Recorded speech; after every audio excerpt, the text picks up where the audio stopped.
Hello दोस्तों, मैं विवेक कुशवाहा आप सभी का स्वागत करता हूं आपके अपने यूट्यूब चैनल वैकेंसी अपडेट्स पर। आज की महत्वपूर्ण vacancy Madhya Pradesh power generating company limited एमपीपीजीसीएल में है। एमपीपीजीसीएल में shift chemist, junior engineer, plant assistant, pharmacist और स्टाफ नर्स जैसे पोस्ट की वैकेंसी है। इन सभी पोस्टों के लिए ऑल इंडिया कैंडिडेट्स अप्लाई कर सकते हैं। आइए वैकेंसी को डिटेल में देखते हैं।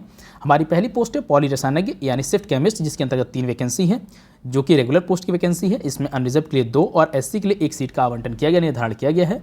नेक्स्ट पोस्ट है कनिष्ठ अभियंता संयंत्र यानी जूनियर इंजीनियर प्लांट, जिसके अंतर्गत मैकेनिकल इंजीनियरिंग के लिए टोटल 13 वैकेंसी है जो कि रेगुलर बेसिस पोस्ट है, जिसमें 3 अनरिजर्व के लिए, 2 एससी के लिए, 3 एसटी के लिए, 3 ओबीसी के लिए और 2 ईडब्ल्यूएस के लिए निर्धारित की गई है। नेक्स्ट पोस्ट है आपकी कनिष्ठ अभियंता संयंत्र इलेक्ट्रिकल यानी junior engineer plant electrical post की, जिसके अंतर्गत 5 वैकेंसी है जो कि रेगुलर बेसिस पोस्ट है आपकी। 3 अनरिजर्व के लिए, 1 एसटी के लिए निर्धारित है, 1 ओबीसी के लिए निर्धारित सीट है। नेक्स्ट पोस्ट है आपकी कनिष्ठ अभियंता संयंत्र इलेक्ट्रॉनिक्स यानी कि junior engineer plant electronics post की वैकेंसी है जो कि रेगुलर बेसिस है, जिसमें टोटल 3 वैकेंसी हैं।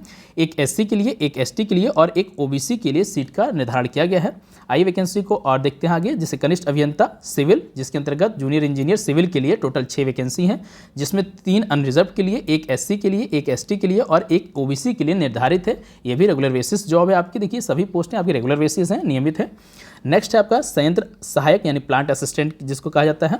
प्लांट असिस्टेंट में मैकेनिकल पोस्ट के लिए 83 पोस्ट की वैकेंसी है, जिसमें 19 अनरिजर्व के लिए, 20 एससी के लिए, 22 एसटी के लिए, 13 ओबीसी के लिए और 9 ईडब्ल्यूएस के लिए निर्धारित है। इसी प्रकार प्लांट असिस्टेंट इलेक्ट्रिकल के लिए 56 पोस्ट की वैकेंसी, 56 पोस्ट की वैकेंसी है जो कि रेगुलर बेसिस है। ये सभी पोस्टें आपकी रेगुलर बेसिस हैं, जिसके अंतर्गत 12 अनरिजर्व के लिए, 14 एससी के लिए, 15 एसटी के लिए, 9 ओबीसी के लिए और 6 ईडब्ल्यूएस के लिए निर्धारित की गई हैं। आगे देखते हैं कि फार्मासिस्ट पोस्ट के लिए औषधि संयोजक जिसको कहा जाता है फार्मासिस्ट पोस्ट होती है, जिसमें आपको टोटल 8 पोस्ट की वैकेंसी है, जिसमें 3 अनरिजर्व के लिए, 1 एससी के लिए, 2 एसटी के लिए, 1 ओबीसी के लिए और 1 ईडब्ल्यूएस के लिए सीट निर्धारित की गई है। नेक्स्ट पोस्ट है आपकी स्टाफ नर्स।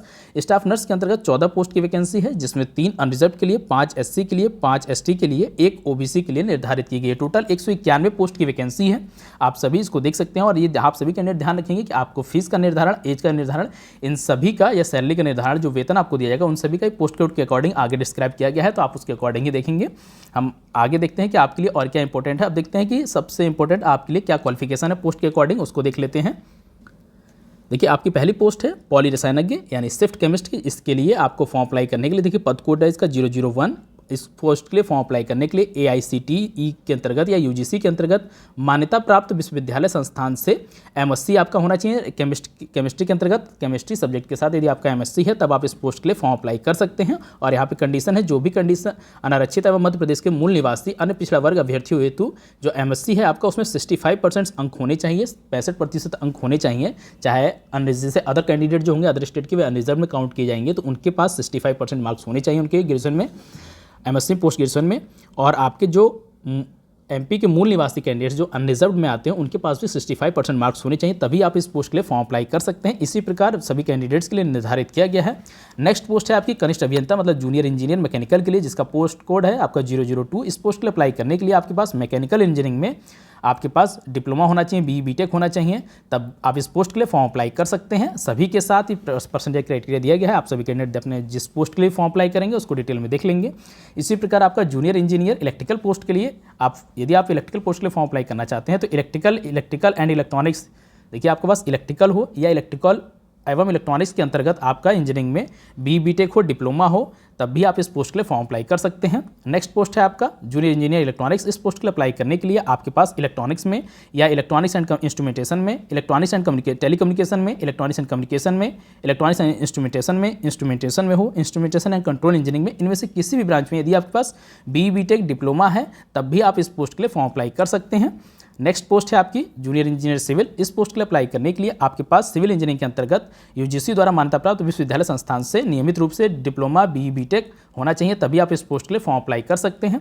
नेक्स्ट पोस्ट है आपका प्लांट असिस्टेंट मैकेनिकल पोस्ट के लिए अप्लाई करने के लिए आपके पास राज्य शासन अथवा भारत सरकार द्वारा मान्यता प्राप्त शिक्षा मंडल से हाई स्कूल परीक्षा उत्तीर्ण तथा machinist, fitter, welder, HP welder, mechanic pump, mechanic वाहन, motor mechanic, diesel mechanic trade में मध्य प्रदेश शासन या भारत सरकार द्वारा मान्यता प्राप्त संस्थान से नियमित रूप से ITI होना चाहिए। देखिए इस पोस्ट के लिए अप्लाई करने के लिए mechanical plant assistant mechanical post के लिए अप्लाई करने के लिए आपके पास हाई स्कूल के साथ साथ ITI सर्टिफिकेट होना चाहिए। आपका ITI सर्टिफिकेट मशीनिस्ट में हो, फिटर में हो, बेल्डर में हो, HP वेल्डर में, इसमें ये जो ब्रांचें दी गई हैं इसके अंतर्गत यदि आपके पास है तब आप इस पोस्ट के लिए फॉर्म अप्लाई कर सकते हैं।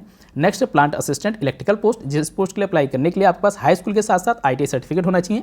ITI सर्टिफिकेट आपका इलेक्ट्रीशियन ट्रेड में हो, वायरमैन ट्रेड में हो, इलेक्ट्रॉनिक्स में हो, इंस्ट्रूमेंटेशन ट्रेड में हो, तब आप इस पोस्ट के लिए फॉर्म अप्लाई कर सकते हैं। और देखिए कुछ कंडीशंस यहाँ पे दी गई है। नर्मदा शहडोल रतलामपुरा स्थित सेंटर ऑफ एक्सीलेंस के अंतर्गत संशोधित औद्योगिक प्रशिक्षण संस्थानों से इलेक्ट्रिकल ट्रेड में 2 वर्षीय राष्ट्रीय trade certificate ITI electrical trade के समतुल्य भी मान्य होगा। इसी प्रकार आप देख लेंगे आपका जो भी एलिजिबिलिटी क्राइटेरिया है उसके अकॉर्डिंग ही आप अपना फॉर्म अप्लाई करेंगे। औषधि संयोजक यानी फार्मासिस्ट पोस्ट के लिए आप फॉर्म अप्लाई करने के लिए आपके पास राज्य शासन अथवा भारत सरकार द्वारा मान्यता प्राप्त शिक्षा मंडल से उच्चतर माध्यमिक में यानी 10+2 12th शिक्षा पद्धति 12वीं विज्ञान संकाय यानी कि आपका जो 12th है वो PCM से होना चाहिए, परीक्षा उत्तीर्ण हो तथा राज्य शासन अथवा भारत सरकार द्वारा मान्यता प्राप्त विश्वविद्यालय संस्थान से आपका फार्मासिस्ट या फार्मेसी में डिप्लोमा होना चाहिए, तभी आप इस पोस्ट के लिए फॉर्म अप्लाई कर सकते हैं। आपके पास डिप्लोमा हो फार्मासिस्ट के अंतर्गत या आपके पास यदि डिग्री है तब भी आप इस पोस्ट के लिए फॉर्म अप्लाई कर सकते हैं। नेक्स्ट है आपका स्टाफ नर्स पोस्ट के लिए देखिए आप सभी कैंडिडेट ध्यान रखेंगे कि इस पोस्ट के लिए अप्लाई करने के लिए राज्य शासन अथवा भारत सरकार द्वारा मान्यता प्राप्त शिक्षा मंडल से उच्चतर यानी 10+2 आपका शिक्षा पद्धति में 12वीं में 12th में भौतिक शास्त्र, रसायन शास्त्र, जीव विज्ञान विषयों से संबंधित यानी PCM ग्रुप से आपका साइंस होना चाहिए, 10+2 होना चाहिए, तभी आप इस पोस्ट के लिए फॉर्म अप्लाई कर सकते हैं। और साथ में आपका राज्य शासन द्वारा भारत सरकार द्वारा मान्यता प्राप्त विश्वविद्यालय संस्थान से नियमित है, मतलब रेगुलर बेसिस BSc नर्सिंग में हो या जनरल नर्सिंग के अंतर्गत हो, तभी आप इस पोस्ट के लिए फॉर्म अप्लाई कर सकते हैं। एवं ज्येष्ठ प्रसूति विज्ञान पाठ्यक्रम उत्तीर्ण है तभी आप इस पोस्ट के लिए फॉर्म अप्लाई कर सकते हैं। अब आगे देखते हैं कि जो भी कैंडिडेट फॉर्म को अप्लाई कर रहे हैं उन सभी के लिए आयु सीमा का निर्धारण देखिए आपका यहाँ पे 001 यानी कि जो शिफ्ट केमिस्ट पोस्ट है जिसके लिए MSc मांगा गया है, पोस्ट ग्रेजुएशन मांगा गया, उस पोस्ट के लिए आपकी न्यूनतम आयु सीमा 21 वर्ष तथा बाकी सभी पोस्टों के लिए जैसे कि आपका junior engineer, plant assistant, pharmacist, staff nurse, इन सभी पोस्टों के लिए न्यूनतम आयु सीमा 18 वर्ष निर्धारित की गई और अधिकतम आयु सीमा देख लेते हैं। और जो भी कैंडिडेट एज रिलैक्सेशन के लिए एलिजिबल हैं उन सभी को एज रिलैक्सेशन भी दिया जाएगा। और आप सभी कैंडिडेट ध्यान रखेंगे इन सभी पोस्टों के लिए 18 जैसे कि आपका 001 पोस्ट के लिए 21 से 40 वर्ष आयु सीमा निर्धारित की गई है और बाकी पोस्टों के लिए 18 से 40 वर्ष आयु सीमा निर्धारित की गई है। आप देख लेते हैं कि इसको कितना रिलैक्सेशन दिया जा रहा है अधिकतम आयु सीमा। देखिए जो भी पुरुष आवेदक हैं अनारक्षित हैं उनके लिए 40 और आपका जो एज काउंट किया जाएगा 1 जनवरी 2024 की डेट में काउंट किया जाएगा और 40 वर्ष आपकी अधिकतम आयु सीमा होनी चाहिए।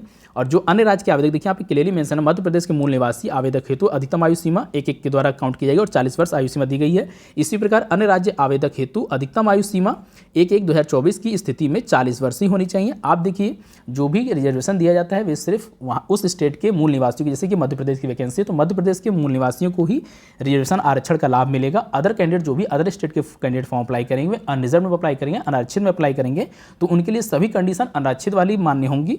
अब देखिए महिला आवेदक जो अनारक्षित हैं उनके लिए 45 वर्ष की आयु सीमा दी गई है अधिकतम। पुरुष महिला आवेदक जो कि वहाँ के निवासी हैं उनके लिए 45 वर्ष, जैसे कि मध्य प्रदेश शासकीय निगम मंडल स्वशासी संस्था के कार्मिक एवं नगर मतलब जो इंटरनल डिपार्टमेंट के कैंडिडेट्स उनके लिए 45 वर्ष। इसी प्रकार पुरुष महिला आवेदक आरक्षित वर्ग, अनुसूचित जाति, अनुसूचित जनजाति, अन्य पिछड़ा वर्ग के लिए 45 वर्ष आयु सीमा निर्धारित की गई है। इसी प्रकार आप देख सकते हैं पुरुष महिला आवेदक आरक्षित वर्ग मध्य प्रदेश के शासकीय निगम मंडल स्वशासी संस्था के कार्मिक एवं नगर सैनिक के लिए 45 वर्ष आयु सीमा, दिव्यांगजन के लिए 45 वर्ष आयु सीमा निर्धारित की गई है। सभी आपकी अधिकतम आयु सीमा निर्धारित की गई है। और जो भी कैंडिडेट एज रिलैक्सेशन के लिए अदर कैंडिडेट जैसे विक्रम पुरस्कार सम्मानित कैंडिडेट्स हैं तो उन सभी के लिए 5-5 साल का एज रिलैक्सेशन दिया जाएगा। इसी प्रकार जो भी कैंडिडेट एज रिलैक्सेशन के लिए एलिजिबल हैं उन सभी को एज रिलैक्सेशन दिया जाएगा। आगे देखते हैं कि जो भी कैंडिडेट फॉर्म को अप्लाई कर रहे हैं उन सभी के लिए और भी क्या इंपॉर्टेंट है। तो आगे देखते हैं कि आपके लिए जो फीस का क्राइटेरिया है यहाँ पे क्या निर्धारित किया गया है आप सभी कैंडिडेट के लिए।